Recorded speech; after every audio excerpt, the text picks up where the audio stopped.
नमस्कार। BSc math YouTube channel में आपका स्वागत है। हम महाराजा गंगा सिंह यूनिवर्सिटी के बीएससी थर्ड ईयर की मैथ का पेपर थर्ड शुरू करने जा रहे हैं, जिसके दो बुक्स हैं। एक तो न्यूमेरिकल एनालिसिस, जो कि मैंने स्टार्टिंग में ही जब मैंने चैनल स्टार्ट किया था उस टाइम करवा दी थी। आज हम उसकी दूसरी बुक ऑप्टिमाइजेशन टेक्निक ओटी या इष्टतम करे प्रविधियाँ जो कि शुरू करने जा रहे हैं। तो इसमें जो है हम शुरुआत चौथे चैप्टर से करेंगे, क्योंकि पहले जो तीन चैप्टर हैं वो उसी पे बेस्ड हैं। बस उनमें जो रैखिक प्रोग्रामिंग समस्याएं, मूलभूत संकल्पनाएं, सिंप्लेक्स विधि, सिद्धांत, मतलब ये जो सारी चीज़ें हैं ना, ये जो चैप्टर 4 है उसके लिए है। कोई भी डेफिनेशन हो या भी कोई भी एलिमेंट के बारे में बताना हो, वो सब कुछ जो है इन तीनों चैप्टर में है। तो इसलिए मैं इन चैप्टर को नहीं करवाऊँगा और हमें भी नहीं करवाया गया था। हम डायरेक्ट चौथा चैप्टर करेंगे और जितनी भी चीज़ें हैं वो उसी चैप्टर के अंदर मैं बता दूंगा। तो 77 नंबर पेज पे चलते हैं। ये है हमारा सिंप्लेक्स एल्गोरिथम या सिंप्लेक्स कलन विधि। ये चैप्टर है, चैप्टर नंबर 4। एलपीपी यानी लीनियर प्रोग्रामिंग प्रॉब्लम्स पे आधारित जो है ये ये चैप्टर है। ठीक है, तो इसमें मैं आपको बता ही देता हूँ। पार्ट 2 है इसकी। पार्ट फर्स्ट का है सिंप्लेक्स कलन विधि और एक ड्यूअलिटी। ये 2 चैप्टर करवाऊंगा यहाँ पे, और 2 चैप्टर नियतन समस्या और परिवहन समस्या इसमें करवाऊंगा। ओके, ठीक है। तो हम चैप्टर 4 पे चलते हैं। जैसा कि आपको पता है, इसमें जितनी भी डेफिनेशन हो चाहे और अलग चीज़ें हों, तो वो मैं अपने नोट्स से ही बताता हूँ, इसलिए मैं नोट्स जो है ला रहा हूँ। तो ये है हमारा चैप्टर 4, सिंप्लेक्स एल्गोरिथम या सिंप्लेक्स कलन विधि, जिसकी फर्स्ट डेफिनेशन है सिंप्लेक्स एल्गोरिथम रैखिक प्रोग्रामिंग समस्याओं को या एलपीपी को हल करने की विधि सिंप्लेक्स विधि कहलाती है, जिसका स्टैंडर्ड फॉर्म निम्न प्रकार है। ये फॉर्मेट ऑफ सिंप्लेक्स है।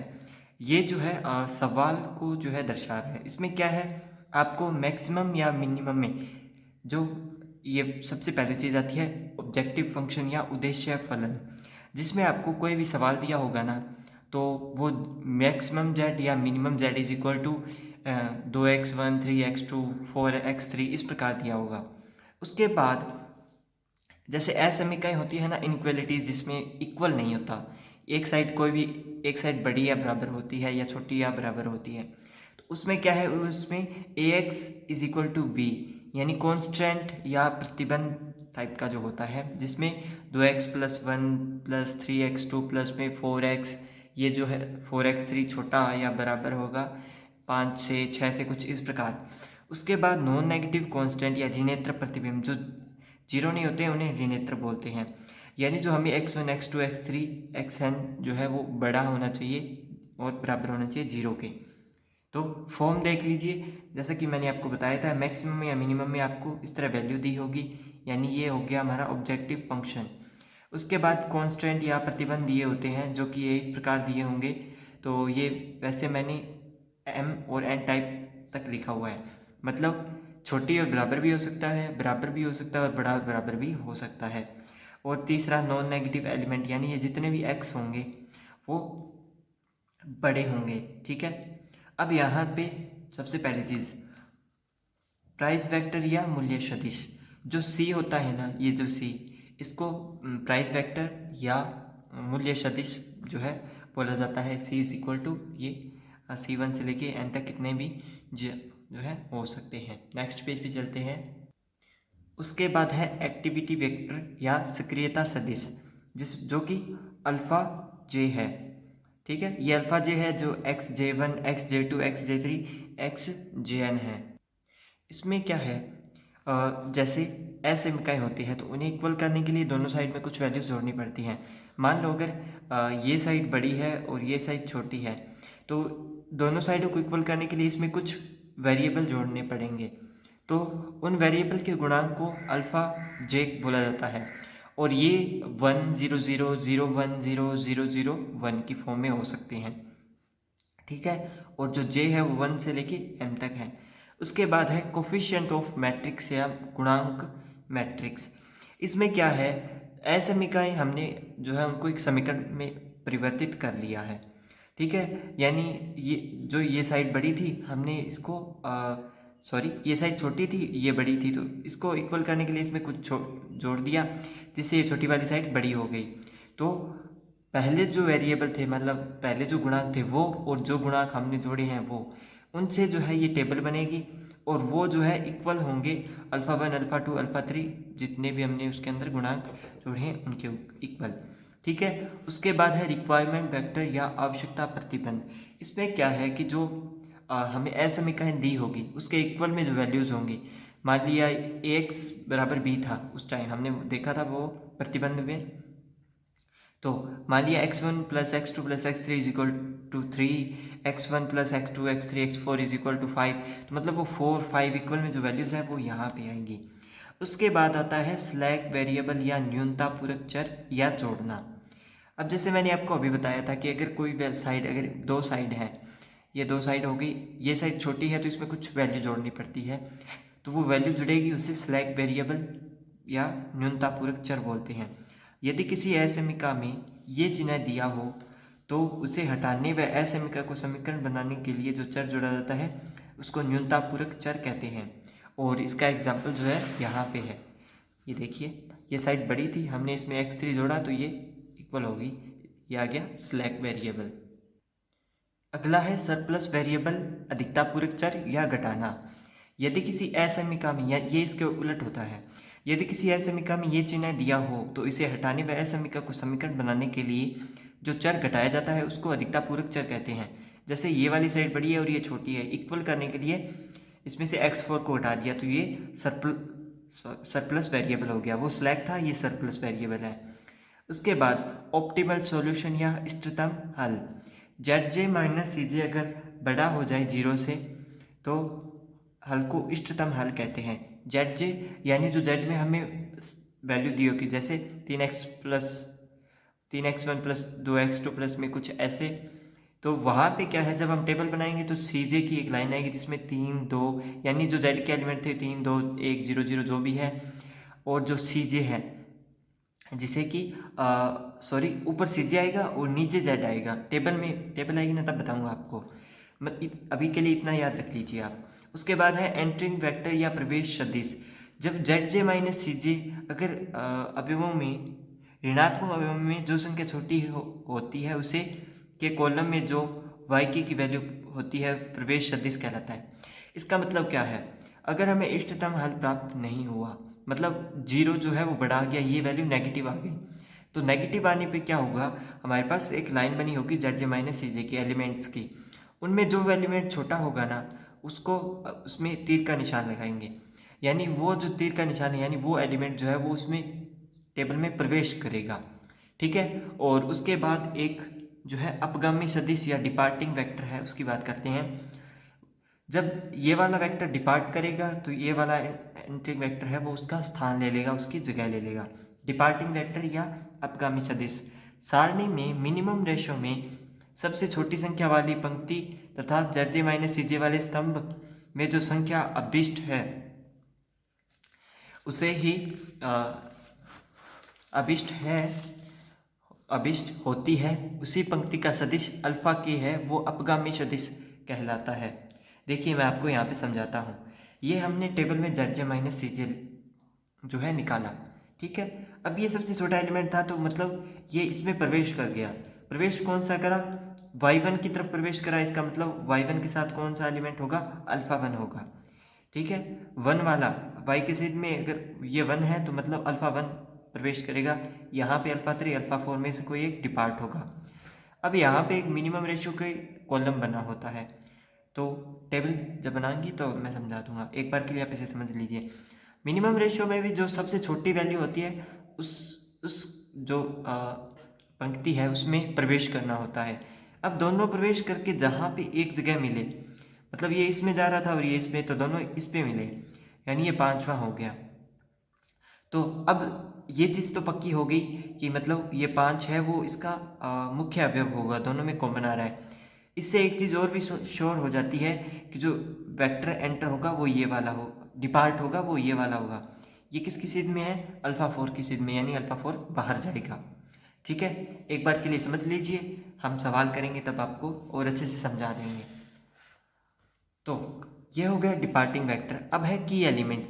यदि ZJ माइनस CJ वाले स्तंभ और मिनिमम रेशियो की पंक्ति में जो संख्या अभिष्ट होती है वह मुख्य अवयव कहलाता है। यही 5 जो है वो मुख्य अवयव है, ये वाला, ठीक है, क्योंकि ये इसमें भी कॉमन है और ये इसमें भी कॉमन आ रहा है।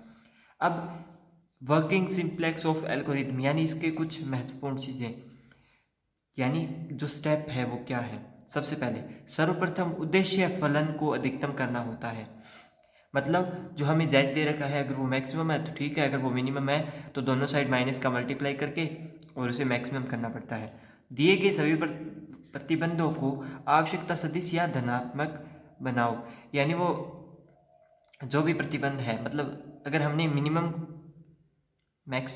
को मैक्सिमम किया है तो वो नेगेटिव हो जाता है, उसे हमें पहले पॉजिटिव बनाना होगा और इसे भी पॉजिटिव बनाना होगा। दी गई असमीकरणों को न्यूनता पूरक चर अधिकता पूरक चर की सहायता से समीकरण में बदलेंगे। अभी मैंने आपको समीकरण में बदलना सिखाया था। दिए गए सभी प्रतिबंध ऋणात्मक होने चाहिए, मतलब हमारे जितने भी प्रतिबंध है वो पॉजिटिव होने चाहिए, नेगेटिव नहीं होने चाहिए। फिर है ZJ माइनस CJ जो है वो बड़ा होना चाहिए 0 से। यदि ZJ माइनस CJ छोटा है 0 से तो ये जितनी भी क्रिया विधि है ना, इसे तब तक जारी रखेंगे जब तक कि ZJ माइनस CJ जो है वो बड़ा ना हो जाए 0 से, ठीक है। तो ये इसका नंबर 1 प्रकार का उदाहरण है जो मैंने यहाँ पे कर रखा है। आज वीडियो में मैं ज़्यादा कुछ नहीं करवाऊँगा, लेकिन फिर भी कोशिश करता हूँ, क्योंकि सवाल बहुत ज़्यादा बड़े होते हैं। चलो मैं आपको ये करके कल बताऊँगा, आज मैं आपको वैसे ही समझा देता हूँ। सवाल है, वैसे मैंने पूरा क्वेश्चन लिखा हुआ है, ठीक है ना, तो कुछ छोड़ा नहीं है। निम्न LPP को हल कीजिए जहाँ पे मैक्सिमम Z, यानी ये ऑब्जेक्टिव फंक्शन दे रखा है, ये हमें जो प्रतिबंध है वो है, और ये जो है ऋणात्मक प्रतिबंध, यानी जो नेगेटिव नहीं होने चाहिए। तो हमें दे रखा है maximum Z is equal to 5x plus 3x2, ये असमीकरण हैं। तो सबसे पहले हमें Z को मैक्सिमम करना है, तो ये हमारे पास मैक्सिमम पड़ा है, हम 3x2 तक लिख लेंगे। फिर हमें देखना है कि इन समीकरण को जो है इक्वल, यानी समीकरण बनाना है समीकरण को। तो इनको समीकरण बनाने के लिए जो है 3x1 plus is equal to, यानी मैं इसमें कुछ जैसे स्लैक वेरिएबल था, अधिकता न्यूनता पूरक चर को, मतलब इनको इक्वल करेंगे, तो मैंने x3 इसमें जोड़ दिया, ठीक है। एक बार x4 को भूल गया, इसको छोड़ दीजिए, इक्वल में 15 लिख लिया, क्योंकि आगे भी हमें जोड़ना पड़ेगा। फिर इसमें क्या किया, यहाँ पे 0x3 तो हम जोड़ेंगे, क्योंकि वो इसमें जोड़ सके हैं, तो इसलिए इक्वल करने के लिए इसमें जोड़ दिया। फिर मैंने इसको इक्वल करने के लिए x4 जोड़ा, यानी ये तो इसके कारण आया, 0x3 तो इसके कारण आया, x4 जो है इसको इक्वल करने के लिए आया, इक्वल में 10, यहाँ पे भी मैंने 0x4 लगा दिया। अब मैंने 2 0 जोड़े थे जो कि मैं इनमें भी जोड़ दूंगा, क्योंकि हमें अगर x4 तक ली है तो x4 तक ही सारे वेरिएबल्स हैं उनको लाना पड़ेगा, जैसे कि यहाँ पे। अब यहाँ पे हमने सिलेक्ट वेरिएबल जोड़े थे, वो x3 और x4 वो मैंने यहाँ पे लिख लिया। अब मैट्रिक्स ऑफ कोफिशिएंट, यानी ये जो इन दोनों से मैट्रिक्स बनी 3 5 1 0 5 2 0 1, तो ये हमने बना ली। अब इसमें कितने जो अल्फ़ा की वैल्यूज़ है वो है अल्फ़ा 2 3 4 1। अब इनमें जो महत्वपूर्ण है वो है इनिशियल बेस जो है वो अल्फ़ा 3 और अल्फ़ा 4 है, क्योंकि इन्होंने ही जो है असमीकरणों को समीकरण में बदला है। तो अब हम इनकी ही वैल्यू को फाइंड करेंगे, मतलब ये डिपार्ट होने पे इनमें जो कौन सा वेक्टर है जो एंट्री करेगा। तो सबसे पहले आपको एक टेबल बनानी पड़ेगी, जिसमें पहला है CB, B, XB, B, और अगर ये 4 हैं 6 हैं उसके हिसाब से ये Y डिसाइड होते हैं, Y1 Y2 Y3 Y4, यहाँ पे 4 थे तो यहाँ पे Y4 आ गया। इसके ऊपर एक CJ आता है, CJ में वो एलिमेंट वैल्यूज़ होती है जो Z के साथ होती हैं, यानी CJ की लाइन में 5 3 0 0, यानी ये 4 वैल्यूज़ आ गई। अब यहाँ पे जो है ये पूरी पूरी मैट्रिक्स यहाँ पे आपको उठा के रख देनी है।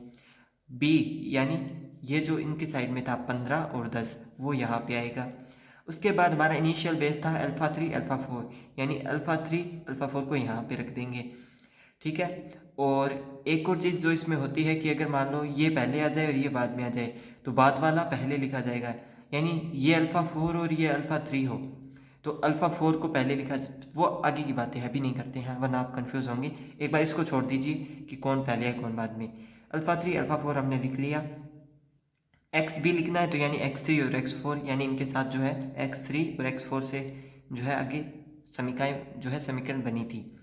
ठीक है, अब इनकी वैल्यूज़ जो है z के अनुसार इनकी वैल्यूज़ 0 0 हैं, तो वो मैंने यहाँ पे लिख दी है। हमारी टेबल यहाँ तक पूरी हो गई। अब शुरुआत करते हैं। एक मिनिमम रेशो जो है यहाँ पे आएगा, एक जेड जे यहाँ पे लिख लीजिए, एक जेड जे माइनस सी जे। अब ये वैल्यूज़ तो मैंने फाइंड करके लिखी हुई है, लेकिन आपको फाइंड करनी पड़ेगी। वो जब मैं आपको करवाऊँगा तब आपको समझ में आ जाएगा। अभी के लिए मैं वैसे ही समझा देता हूँ। जेड जे को फाइंड करने के लिए हमें जो है इन दोनों का मल्टीप्लाई, मतलब अल्फ़ा 3 अल्फ़ा 4 का मल्टीप्लाई जो है इन दोनों के साथ, इसके साथ करना पड़ेगा और इसके साथ। पहले इन दोनों का मल्टीप्लाई y1 के साथ, यानी इसके साथ 0 का और इसके साथ 0 का, उन दोनों का एडिशन 0 है तो 0 आएगा। उसी प्रकार इन दोनों के साथ और एडिशन 0, इस प्रकार इन दोनों के साथ 0 फिर 0, हमारा जेड जे आ गया। अब इस जेड जे में से इसको घटाना है, यानी 0 में से 5 घटाया माइनस का 5 आया, 0 में से 3 घटाया माइनस का 3, वो 0 0 रहेगा। अब इसमें इस जो जेड जे माइनस सी जे है, अगर नेगेटिव आ गया है तो इसमें सबसे छोटी वैल्यू लेनी होती है। तो यहाँ पे -5 जो है वो छोटी है -3 से, तो हम यहाँ से जो है एंट्री करवा दिए हैं। ठीक है, मतलब y1 में एंट्री होगी, यानी अल्फ़ा 1 जो है एंटर होगा इसमें। अब हमें पता चल गया कि ये ही लाइन है जो जिससे एंट्री होगी। अब हमें जो है डिपार्टिंग वेक्टर ढूंढना होगा जो कि बाहर निकलेगा। तो उसके लिए मैंने क्या किया, इसका भाग इसमें दिया, यानी 15/3 यानी मिनिमम रेशियो 5, 5 10/5 यानी मिनिमम रेशियो 2। तो अब इन दोनों में से जो कम होगा, यानी मिनिमम रेशियो में जो कम होगा, अब हम उसे लेंगे। यानी यहाँ पे 5 से वैल्यू 2 छोटी है तो डिपार्ट इस लाइन से होगा, यानी अल्फ़ा 4 डिपार्ट होगा। अब ये दोनों जो है एक जगह टकराएंगी, तो ये है 5, 5 पे जो है ये वैल्यूज़ टकराएंगी। तो एक बार आप इतनी चीज़ें समझ लीजिए। अल्फ़ा 1 जो है एंट्री वेक्टर होगा, यानी अंदर आएगा। की एलिमेंट 5 आ गया, डिपार्टिंग वेक्टर हमारा अल्फ़ा 4 है, तो अल्फ़ा 4 की जगह अल्फ़ा 1 ले लेगा। अब हमारा जो न्यू बेस होगा, पहले इनिशियल बेस 3 4 था, अब हमारा न्यू बेस जो है वो 3 1 होगा, क्योंकि 4 की जगह 1 आ गया। तो अब मैंने आपको इतना समझा दिया है। अब इसके बाद क्या होगा, टेबल और बनेगी, वैल्यूज़ और आएंगी, जब तक कि जेड जे माइनस सी जे पॉजिटिव ना हो जाए। तो एक बार इस वीडियो को अच्छे से देखिए, और अगर आप इसे खुद से करना चाहें तो करके देखिए। बाकी कल मैं आपको अच्छे से सॉल्व करके समझाऊंगा। तो वीडियो अगर पसंद आए तो लाइक कर दीजिए, अपने फ्रेंड्स के साथ शेयर कर दीजिए और चैनल सब्सक्राइब कर लीजिए। और अगर मेरे समझाने का मेथड अच्छा लगे तो प्लीज़ कमेंट करके हौसला अफजाई ज़रूर कीजिएगा। वीडियो देखने के लिए धन्यवाद।